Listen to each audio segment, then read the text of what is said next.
Yo, what's up, everybody? It's Justin, live from B2B Vault, the Biz to Biz podcast, sponsored by Nationwide Payment Systems, hosted by this guy, the Jimmy Johnson of payment processing himself, Alan Kopelman, and we'll be providing you educational information about fintech, small business, payment processing, and the technology businesses are using in the world today. And in today's podcast, we'll be talking about 5 common mistakes startups make when choosing their merchant service provider. A lot of times, they're always just choosing the path of least resistance. So Alan thought he'd make some good points on, doing your due diligence before just signing that paper. Anyway, man, how you doing? I'm doing good. Getting ready for the Labor Day weekend. I'm sure, Rocky, you want to have a 3-day weekend with no rain? That would be good because I think we're all tired of the rain. Rain, go away. Yeah, having a lot of rain, and hopefully everybody that was in the path of Hurricane Idalia, is that how it was pronounced? I have no idea. Hope everybody's okay. Thoughts and prayers. Yeah, thoughts and prayers. So what you got, man? So today I thought we would talk about, what happens when you're starting a business and you're choosing to get a merchant account and then possibly, getting a bank account and what's all involved with that, right. And there's been a few questions and discussion groups that I'm in online. Okay. I'm in different forums and, we did a podcast about banking. But a lot of people questioning about banking and also like when you get your merchant account, some of the things to consider when you're doing that. And also to consider that, well, you're using like an online service and you're familiar with those, right, Justin? Yes. The Stripe, Square, PayPals, all Absolutely. that good stuff. And people don't realize when you're signing up for those companies, even though there's no physical paperwork and there's no signature, there is a contract. Yep. Right? Yes, there is. And one of the things a lot of businesses don't consider is what are the specific business types that are not accepted by the provider. What does that mean? So if you go to their terms of service or you just Google and you say, Stripe, what businesses are not, they don't support unsupported business type. Okay. Right. So they don't, they see that. So a guy yesterday called me. He's like, oh, well, I've been processing on PayPal. He goes, I have them convinced that I'm not a dating service. It's clearly a dating service. He's going to get, you're going to get shut off. Okay. And, or you go and you sign up your CBD account because it's called something else. And then Stripe figures out you're selling CBD. They don't support it. Yep. So different business types are not supported by, different companies. Like somebody made a Wix website recently with health related products on it. When you go to the restricted list, it's listed. Oh. And then, they spent thousands of dollars building a Wix site. How do you spend $1,000 on a Wix site? There's a lot of products, about 200 I'm saying products. Wix is free. I guess they paid somebody to do it. And the person said, oh, build it on Wix. Man, I swear, dude, I'm ready to, never mind. Doesn't matter. I know it doesn't make sense, right? And they had a WordPress site. I don't care. No, I know that. I'm just saying. And then they find out that they have to go pay an additional 60 basis points to use a outside credit card processor, and all because they didn't read the terms of service. Yeah, man. It's just sickening. I don't know. Oh, we saw a website the other day. Somebody built a website and they didn't install what was that? Just the SSL certificate. Right. And then the whole site was completely jacked up. Well, I don't know there was nothing jacked up about it. Well, when you don't install an SSL certificate, Google sometimes doesn't let people go straight to your website. Right. So it's not jacked. It's a security thing. Right. And then that red screen comes up and which is telling you that your website's not secure. right. Yeah. So your customers. So your website's not jacked. You don't know what you're doing. You didn't hire the right people. You didn't do your due diligence. You tried to go the cheapest route and now you're stuck with where you're at. I don't feel sorry for anyone like that. I don't care to hear your problems. Cry a river. No, I get it. That's it's same thing. They don't ask the right questions when you have to ask the right questions. Does the company you're working with deal with the type of business that you're in? Yeah. And make sure that they deal with your type of business. And, you need to know things like what is the monthly volume that you're expected to do? What is your average sale? Are you going to have like recurring transactions? Mm-hmm. And with recurring transactions, the banks want them all month to month. We've discussed this before on the podcast. I wrote a couple of blog posts about it, about how Visa and MasterCard feel about recurring transactions, what the FTC thinks about recurring transactions. What's wrong with a recurring transaction? So they want them to be month to month. So they want it to be a month-to-month transaction and not where people sign up for 2-3 months or pay for a year. They want it all month to month. Why is that all of a sudden a problem? Because some companies are charging people like for a year, then they go out of business, then there's a chargeback, or they charge you for a year. Let's say 6 months in, you decide, okay, I'm going out of business, or I don't need this service anymore, or the service is not working anymore. And now you ain't going to your landlord and getting a month-to-month lease. Well, most of the time you're not.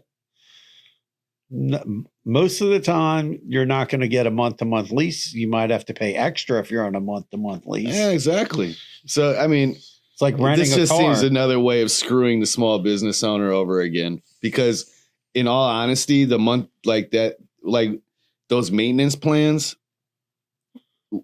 most of the time we don't, when we set up, we get the whole chunk, man. And that's like a major piece of our income. Right. So now you're saying that we can't secure a yearly contract with business owners? That's terrible news. It's been like that for a while. They don't, especially for new businesses, they frown, especially when it's like a software product. They kind of frown upon that. Gyms used to do it. They used to go to the gym and they would go, "Oh, buy a 3-year membership and we'll sell it to you for like $1,000." And, and then I give customers discounts when they sign up for a maintenance contract for a year. And it's end up cheaper for them instead of paying it monthly. Right. A lot of places have that where they give you a break on it. But I'm just saying, like in the world with all the amount of SaaS companies there are and the amount of recurring transactions that are out, it's become a very popular business type. The FTC is kind of cracking down on how people are doing that and what's going on. Let's say I signed up and I paid you for a year up front of web hosting and so on and so forth. And 6 months later, I go out of business and I go, "Yeah, man, I had to close up my business. Can I get a refund for half the money?" No. Right. That's the problem. That's not a problem. No, because the person's going to do a chargeback and they're probably going to win. They shouldn't be able to win. They're probably going to win. If they're anyway, I don't want to argue about it, but in my mind, if their business is if they're out of business, if they're going out of business and they're trying to do a chargeback, I'm going to fight that and they're going to lose that. They might. It's not going. I've just seen a lot of businesses lately where they're having a very hard time trying to collect on these chargebacks when they get people in these contracts, especially with American Express. That's why I don't take credit card. It's debit. It's harder to charge back a debit card. You can't charge it back. You send me that money. You could try, but it's not going to happen. It's the banks don't really like it that much. But recurring transactions, if you're going to do that, how are you going to structure it? You need to have a cancellation button on your website so that people can easily cancel. And the banks now, every bank and even I got an email. I disagree with all of this. Why?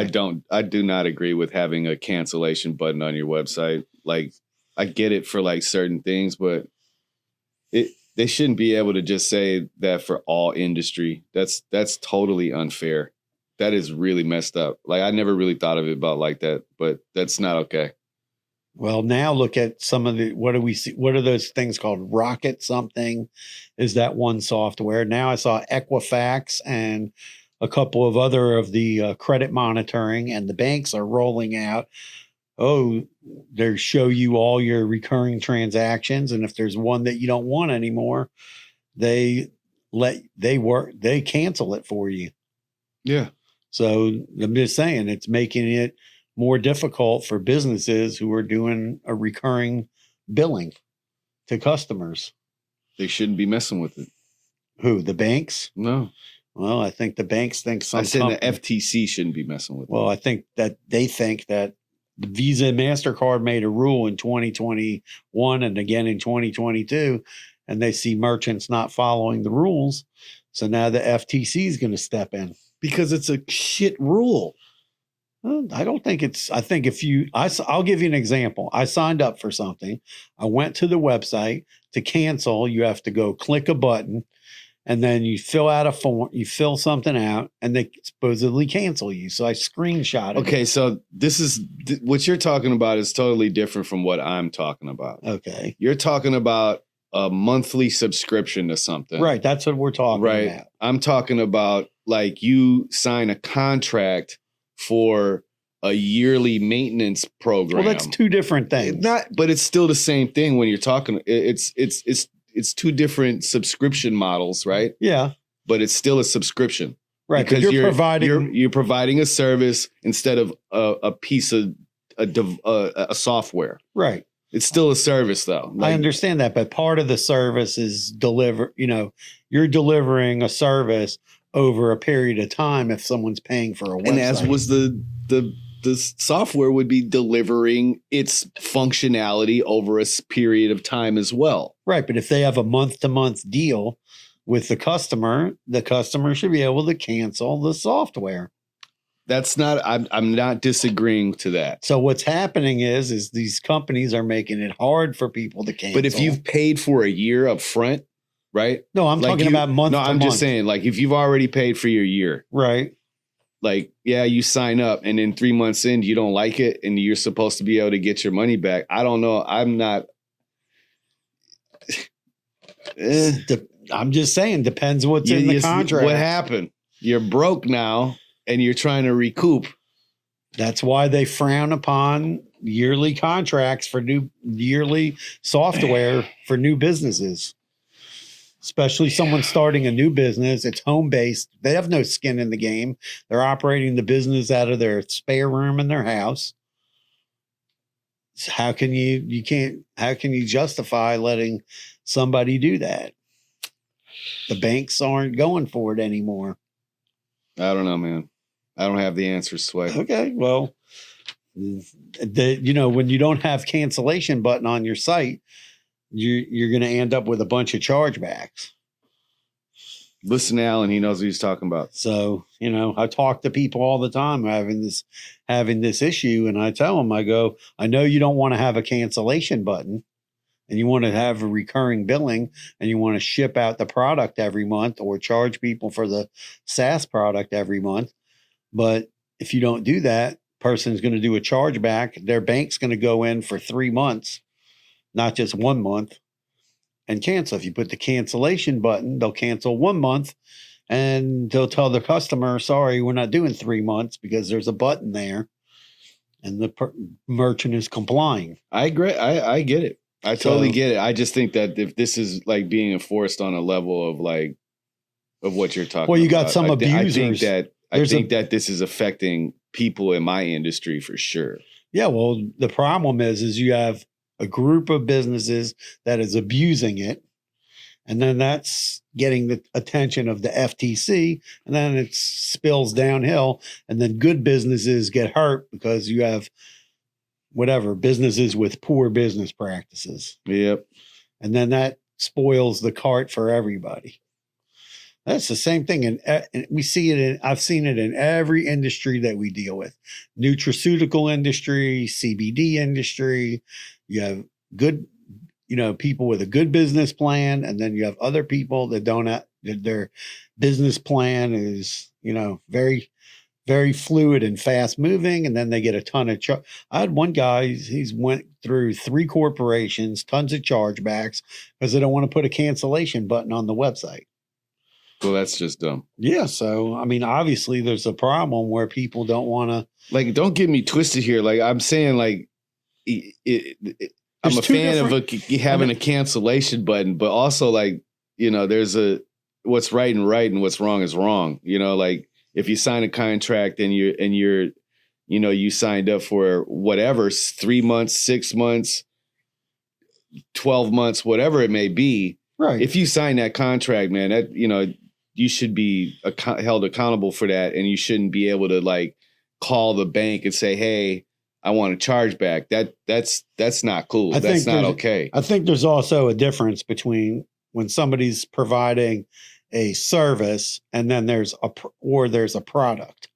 So, if someone's shipping you a product every month, it's something you decide after 2 months, I don't want this anymore. I mean, I can argue that too, because you could say, oh, this product isn't working to my expectations. And this person that's doing the maintenance and this whatever, it's not up to my expectations.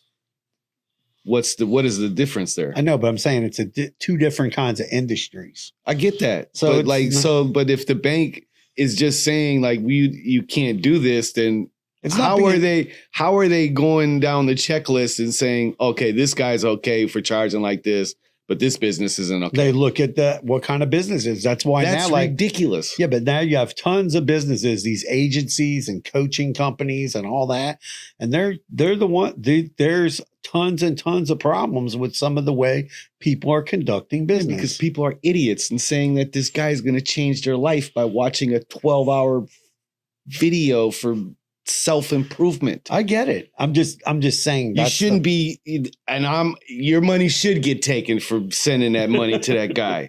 You should not be allowed to do a chargeback, and you should sit there and really dwell and think about what you learned for the past 12 hours from this guru. Anyway, what's the monthly, let's move forward. We're running out of time. And then other things to consider is customer service important? Because if you're dealing with some of the... You skipped over monthly volume. Oh, monthly. Well, you have to know what's your monthly volume, your average sale, and whether, you're going to... And what he means by that is, so like if you're doing $400 a month in your business, then you shouldn't switch over to a merchant account, and PayPal is just fine for you. Yeah. But once you hit like that $5,000, $10,000, $15,000 a month threshold, then you might want to think, okay, or if you're already making 15, 20 grand a month and you're, taking cash and Zelle and you're not trying to figure out what's the best option, I'm going to tell you right now, and Alan will back me up, that PayPal, Stripe, and Square are not your best option. So yeah, that's what he means by monthly volume. Yeah. So you need to, when you're starting out, you have low monthly volume. Those services work for most businesses as long as they support your business type. But the other thing is, you can't sell crack and, use PayPal, bro. Whatever. Or let's say you're going to run $10,000 tickets. You can't start your OnlyFans account, like running it through Square. Right. They don't like that, but we can help. Sorry. I had to get that one off. That's okay. Yeah. You just have to make sure the business type that you choose is going to be, works with that particular company. The other things are customer service. Do you need to talk to someone on the phone, or are you fine with email? I mean, waiting for 3 weeks to hear something back from customer service. That used to drive me nuts. So, there's a lot of, internet posts about PayPal held my money, Stripe held my money, Square held my money. So GoDaddy holds your money. A lot of different companies. Shots fired. No, I'm just saying it happens. At least with GoDaddy, you can get somebody on the phone and argue with them. Yeah, you're right. But that's only because you're you. Well, that's to deal with people that have the pull to be able to get you out of your problems. This is another reason why you choose your merchant service provider wisely. You know, you got people like Alan, who's been connected in the business for 20 plus years. And, you know, he's got like direct lines to to Oz, literally behind the green screen. You know, he can make stuff happen. You know, and then security, you want to make sure PCI compliance, like we talked about the SSL certificate on your website, additional website security, if that's where your business is on the internet. You know, you want to make sure you're storing customer data in a compliant manner. A lot of businesses want to key enter credit cards and then keep the credit cards on a spreadsheet. Key entering credit cards is so shife, dude. Like I don't even understand how businesses are still able to do that. Yeah, like this one, I just the other day I went to a corner bodega, and his machine was down, so he had to key enter my card into some other device that he had. Right. I was just like, yo, this is so sketchy. I do not like this. Right. Like you're literally taking all, like, I don't know what is going on right here. So yeah, everything is fine. Like, you know, I trust the guy. Okay. Otherwise I wouldn't have let him do it. But needs a backup system from Nationwide Payment Systems. I've been trying to get, his mom owns the store. She's an old, she's from, I don't know, Greece, I think that's where they're from. I was telling she is not moving, dude. I was telling a customer yesterday, you need to send the customer a link that let them pay. And the guy was like, no, we don't want to do that. We want to call them on the phone and put the number in ourselves. And I was like, well, the bank doesn't really like that. And then if you're going to do it that way, they want a signed authorization form. And the guy's like, well, I don't want to do that. And I was like, well, you have to pick A or B. Right. And if you want to do it your way, the bank wants a reserve on your account or a personal guarantee. And the guy's like, I don't want to do that. And I was like, okay, you have to do things like, you know, ACH, I think is going to change in the near future where everything's going to be done through like those Plaid or some other companies that are similar to Plaid where you have to log into your bank account first in order to do all these bank transfers, you know? Who does all this on their phone though, yo? Like, I just don't understand, man. I just don't. I guess I'm just out of touch. Well, you can do it on the computer. No, too. I'm just not in that like income bracket. I guess that's all that I'm saying. No, I'm just saying it's going to come to that at some point. And you know, the other thing is ask your friends, who do they deal with? Get a referral. Make a good informed decision. But your informed decision needs to be made up of, you know, what kind of business are you in? Does the company you want to work with or you're thinking about working with support your business type?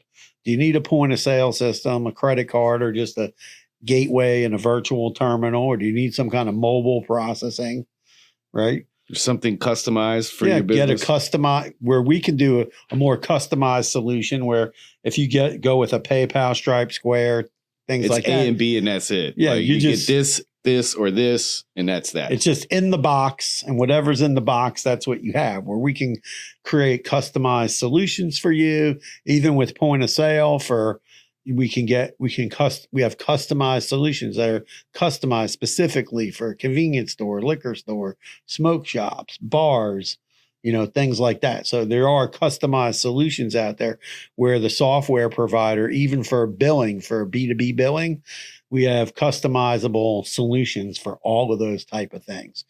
And that's what's important, you know. So when you're starting your business, you know, think about these things and, you know, make yourself a checklist and make sure you're following the checklist. Agreed. And that's the podcast for today. And indeed, we'll post a link to a blog article where we talk about this. I was just looking at it before we started the pod. See if there's anything different on here, but no, pretty much covered everything. Yeah, we'll post a link to the blog article. You can refer to the blog article to educate yourself and learn what to do. There's lots of startup companies out there people are starting all types of businesses all the time. Yes, sir. That's the American dream, I guess. Don't get me started, Al. Okay, I won't start with it. It's, you know, that's what the American dream is broken, shattered, and is falling from the sky. It's on fire.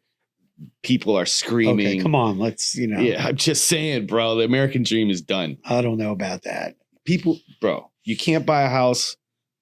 The American dream was built on a model from the early 1960s, right? Do you agree to that? Probably from Just way say before yes or no. It's way a yes or before no that. question. Way before that. Okay, so how much has changed since then? Too much. So can you honestly say that the American dream is still the same? It's not the same It's anymore. not. You know what the American dream is? What? To wake up and being able to feed your family, bro. on a lighter note, please subscribe to this channel on YouTube, Biz to Biz Podcast. Like, smash the subscribe button, man. Please, you know what I mean? We love you for it. Shout out to the listeners that keep coming back and listening to our shenanigans weekly. We appreciate you guys. Shout out to my mom. I love you. Yeah, Justin's mom's always you make sure you tune in, man. We love you over here. But we love Alan's mom as well. I never get her. I sent her the podcast. She's like, I don't know how to get on YouTube.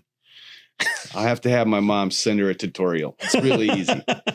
Anyway, man, we love you guys. Have a good rest of your weekend. Shout out to everybody that's not laboring on Labor Day. You know, and if you do have to work on Labor Day, that really sucks. Yeah. You should probably quit.